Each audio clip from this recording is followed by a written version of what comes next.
कल की चिंता। आगे बढ़ने से पहले आप सभी भक्तों से विनती ही कि इन कथाओं को संपूर्ण सुना करें। हम पूरी कोशिश करते हैं कि आप तक संपूर्ण कथा पहुंचे, और वो भी सही प्रमाणों के साथ। और अगर आपको ये अच्छी लगे तो अपने कमेंट से हमें प्रोत्साहित करें। अगर आप चैनल पर नए हैं तो इसे सब्सक्राइब करना ना भूलें।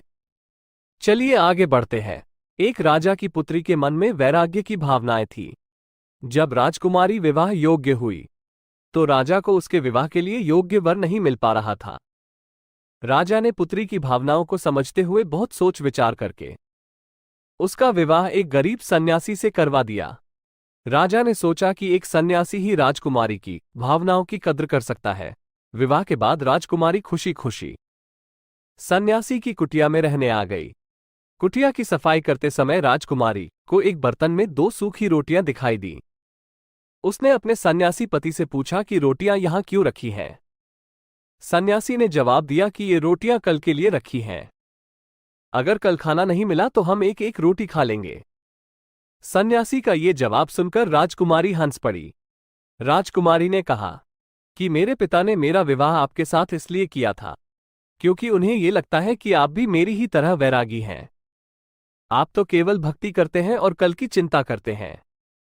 सच्चा भक्त वही है जो कल की चिंता नहीं करता और भगवान पर पूरा भरोसा करता है। अगले दिन की चिंता तो जानवर भी नहीं करते हैं। हम तो इंसान हैं। अगर भगवान चाहेगा तो हमें खाना मिल जाएगा, और नहीं मिलेगा तो रात भर आनंद से प्रार्थना करेंगे। ये बातें सुनकर सन्यासी की आंखें खुल गई। उसे समझ आ गया कि उसकी पत्नी ही असली सन्यासी है। उसने राजकुमारी से कहा कि आप तो राजा की बेटी हैं, राजमहल छोड़कर मेरी छोटी सी कुटिया में आई हैं, जबकि मैं तो पहले से ही एक फकीर हूं। फिर भी मुझे कल की चिंता सता रही थी। केवल कहने से ही कोई सन्यासी नहीं होता। सन्यास को जीवन में उतारना पड़ता है। आपने मुझे वैराग्य का महत्व समझा दिया। शिक्षा। अगर हम भगवान की भक्ति करते हैं तो विश्वास भी होना चाहिए कि भगवान हर समय हमारे साथ हैं।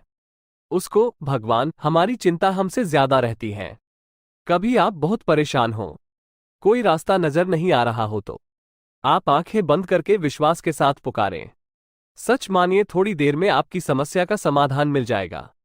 दोस्तों, आपको ये कहानी कैसी लगी? आप अपने कमेंट्स के द्वारा हमें अवश्य बताएं। ये स्टोरी पसंद आने पर लाइक और शेयर करें। ऐसी ही और कहानियों के लिए हमें सब्सक्राइब कर लें।